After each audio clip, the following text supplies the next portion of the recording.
لو انت مبتدئ او محترف فالحلقه دي مهمه جدا جدا ليك. هنتكلم عن كل حاجه بتخص معدل ضربات القلب في التمرين، وهنعرف المفروض قلبك معدل نبضه كام بالظبط في كل شده تمرين، واهميه معرفه الزونز اللي بتاثر على التمرين وشدته اللي هو بيأثر على هدفك انت كرياضي. هنتكلم النهارده او في حلقه النهارده عن الزون 1 واهميتها، رغم ان ناس كتير جدا بتتجاهلها حتى لو انت مبتدئ او محترف. فزون 1 هتفضل مهمه جدا ليك. لازم كل رياضي يعرف ايه هي الزونز. عموما عندنا الزونز او شده التمرين بتتقسم ل5 زونات: زون 1 2 و3 و4 و5. كل زون ليها شده تمرين معينه. لازم كل رياضي يعرف هو عايز ايه بالظبط وهدفه ايه، مش بيلعب ويشيل حديد او يلعب اي لعبه كده وخلاص. كل زون وليها اهدافها. هنعمل سلسلة هنتكلم فيها عن كل زون بالتفصيل وأهميتها وفوائدها. حلقة مهمة جدا وسلسلة مهمة جدا لأي شخص رياضي. اشترك في القناة وفعل الجرس عشان يجيلك كل الفيديوهات أول ما تنزل، وشير مع أصحابك الرياضيين عشان برضو يستفادوا. ركز في الحلقة وركز في المعلومات لأنها فعلا مهمة جدا ليك. ويلا بينا نبدأ.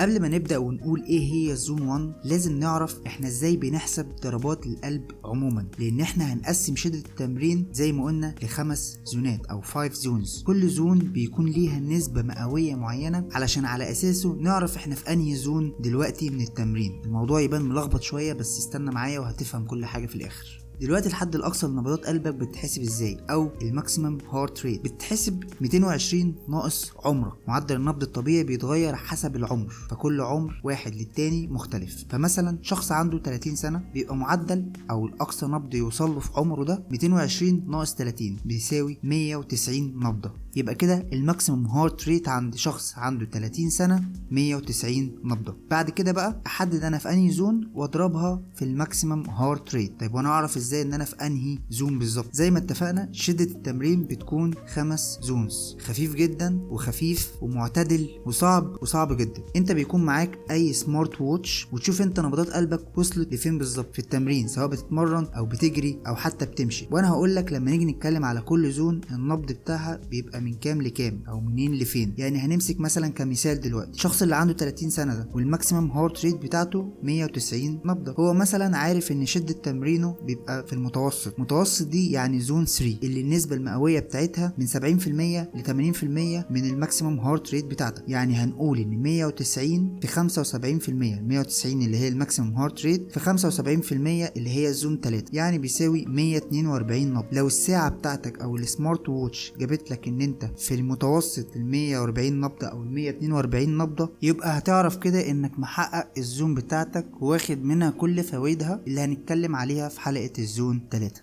طيب الموضوع معاك هيبقى كبر مرة واحدة وهتلاقي المعلومات دخلت في بعض ومش فاهم حاجة، بس واحدة واحدة هتلاقي نفسك فاهم.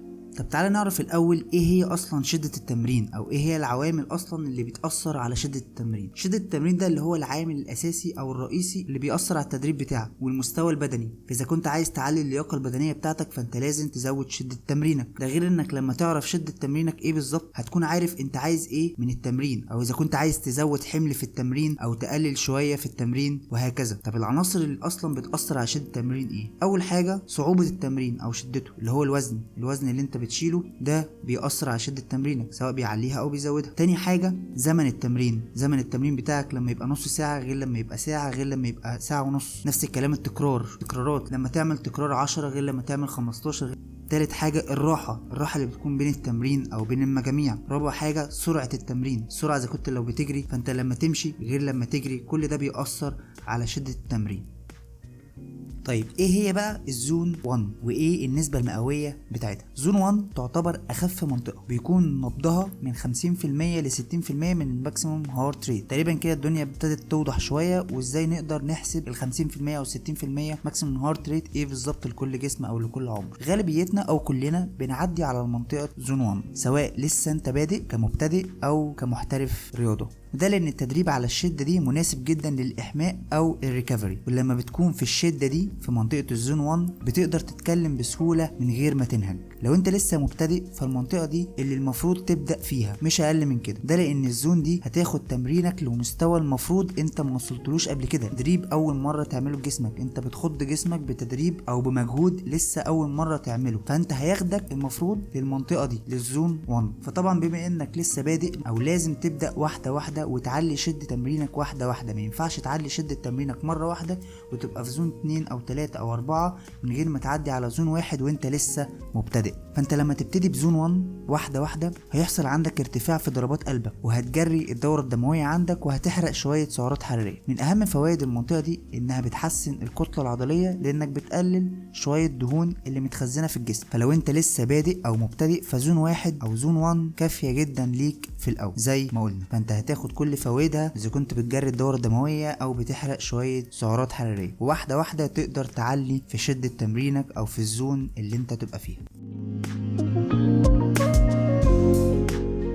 طيب لو انت محترف، هل الزون 1 مهمة بالنسبة لك ولا هي للمبتدئين بس؟ لا، هي الزون 1 هتفضل مهمة جدا لتمرينك حتى لو انت محترف، لكن لأسباب مختلفة عن لو انت مبتدئ. اللعيبة المحترفين دايما بيخصصوا يوم او 2 او 3 ايام كمان لزون 1، تلاقيهم بيتمشوا على الكورنيش او في الشارع 10,000 خطوة، يقولك ده التارجت بتاعي النهاردة عشان انا لازم اعمله، ده من ضمن التمرين بتاعي. ال10,000 خطوة اللي بيتكلم فيهم المحترف هي دي الزون 1. لو بص على نبضات قلبه بالنسبة لعمره والماكسيمم هارت ريت زي ما عرفنا، هنلاقيه وصل للزون 1 وخد الفايدة بتاعتها الكاملة اللي هنعرفها دلوقتي بالنسبة لمحترفين مش مبتدئين. ففي ناس بتستخدم المنطقة دي عن طريق المشي زي ما قلنا 10,000 خطوة، ودي حاجة كويسة جدا طبعا. بس في معلومة ان معظم الفايدة اللي الجسم بياخدها بيكون من 4000 ل 5000 خطوة، فعلى حسب الابحاث انت لما تمشي 4000 ل 6000 خطوة فانت كده بتوصل للزون اللي انت عايز تحققها. فانت لو ما عندكش وقت ان انت توصل ل 10,000 خطوة فده ولا يهمك، فانت كده كده اخدت كل الفايدة اللي انت عايزها من الخطوات اللي عملتها اليومية من 4000 ل 6000 خطوة.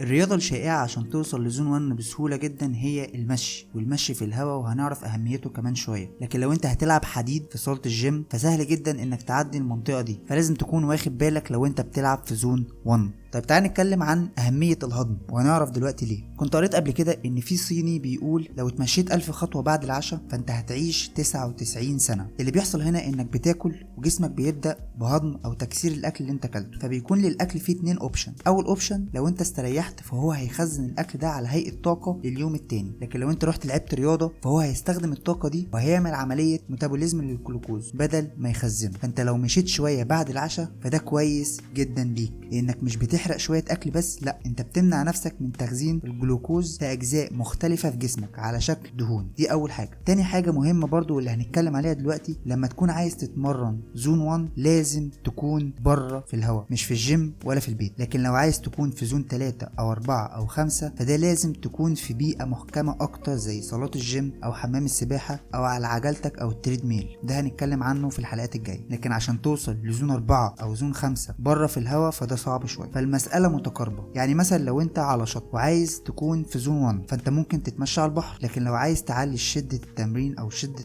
المجهود بتاعك توصل لزون 2 او 3 او 4 او 5 فممكن تنزل تعوم في المية، فهتعلي من الزون بتاعتك، هتبقى بدل ما تبقى في 1 هتبقى في 2 او 3 او 4 او 5. اظن كده المفروض عرفنا ايه الفرق بين الزونز او شدة التمرين، او الدنيا ابتدت تتفهم شوية.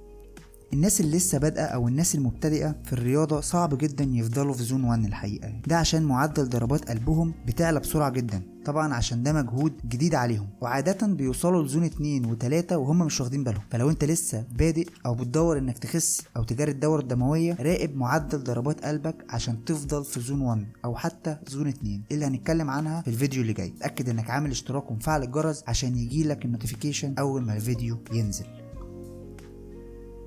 من ضمن فوائد زون 1 انها بتحط عقلك وجسمك في حاله اسمها الفلو ستيت. ايه هي الفلو ستيت؟ باختصار هي ان جسمك يكون مشغول بحاجه لكن عقلك فاضي وحر، مش بتستخدمه في اي حاجه، بتريحه، او بمعنى صح عقلك الباطن هو اللي بيكون شغال. زي ما تكون بتنظف حاجه في البيت او بتعمل عاده عندك كل يوم زي انك بتستحمى او بتتمشى مع صاحبك او بتتمشى لوحدك بره، فانت كده بتشغل جسمك لكن عقلك بيكون مستريح او عقلك الباطن هو اللي شغال. فكمان لما تتمشى بره فانت كده كده بتدخل نفسك وجسمك وعقلك في زون 1، فبالتالي عقلك بيستريح من التفكير شوية وجسمك هو اللي شغال. هي دي الفلو ستيت. ده غير انه بيحرك هرمون الاندورفينز اللي مسؤول عن السعادة في الجسم. ده اللي بيخليك تقول لما بتتمشى مع صاحبك يا ريت الوقت ما يعديش واحنا ماشيين، او احنا مشينا كل ده واحنا مش حاسين، وهكذا. في زون 1 بتدخلك في حالة الفلو ستيت، ودي حاجة جميلة جدا ومريحة جدا للعقل ومفيدة للجسم. وهرجع اقول لك لو عايز تستفاد بزون 1 لازم تكون بره البيت. عشان كده دايما بيقول لك لو انت مضغوط او متضايق انزل اتمشى تحت ربع ساعة نص ساعة واطلع هتلاقي نفسك كويس. ده عشان انت بتدخل نفسك في الفلو ستيت وبتحرك هرمون الاندورفينز المسؤول عن السعادة في الجسم. انا برضو قلت انك ممكن تاخد الفلو ستيت من كذا حاجة في البيت، بس مش هتكون في الحالة الكاملة او الحالة المزاجية زي ما بتكون بره البيت. زي ما قلنا ان زون 1 مهمة جدا للمبتدئين، فهي كمان مهمة جدا للمحترفين. طب ايه الفوائد اللي هتاخدها المحترفين من زون 1؟ اول حاجة واهم حاجة وهي الريكفري، هتحسن جدا من سرعة الاستشفاء للعضلة للمحترفين، وهتحسن من الدورة الدموية. تاني حاجة لو بتعاني من اصابات مزمنة انت كمحترف، فانت هتكون محتاج انك تمشي او تحرك جسمك او سباحة خفيفة عشان تحسن المنطقة المصابة. يعني لازم تدخل نفسك في زون 1 عشان تحسن من المنطقة المصابة، حاجة زي العلاج الطبيعي بس بشدة تمرين اخف. عشان كده دايما اللعيبة الكبار بيكون ليهم يوم او 2 في الاسبوع يتمشوا فيه على البحر او في الشارع عشان يدخلوا نفسهم في حالة الزون 1 زي ما قلنا في الفيديو. عشان كده تمرين الزون 1 او شدة التمرين الزون 1 مهمة جدا للمحترفين. عرفنا ان زون 1 مهمة جدا للمبتدئين والمحترفين، وعرفنا هي ليه مهمة للمحترفين. انت دلوقتي كمبتدئ حاول انك تتمرن 50 دقيقة اسبوعيا في زون 1، وبراحتك ممكن تاخدها مرة واحدة وممكن تقسمه على مدار الاسبوع. فبلس كل الفوائد اللي احنا قلناها في الفيديو، فانت كمان هتقلل من الاصابة بالسرطان بنسبة 23% على حسب الابحاث. وياريت زي ما قلنا تخرج بره تعمل التمرين بتاعك في زون 1 بره في الهواء، يعني تتمشى انت وزميلك او تتمشى لوحدك، فده هيحسن جدا من مزاجك العقلي والجسدي وهيدخلك في الفلو ستيت زي ما اتكلمنا من شويه. بس كده اتكلمنا النهارده على زون 1، وهنكمل باقي سلسله الزونز ان شاء الله في فيديوهات جايه. لايك لو عجبك الفيديو وشير مع اصحابك عشان يستفادوا، فعل الجرس عشان يجيلك باقي الفيديوهات اول ما تنزل. ودمتم في رعايه الله.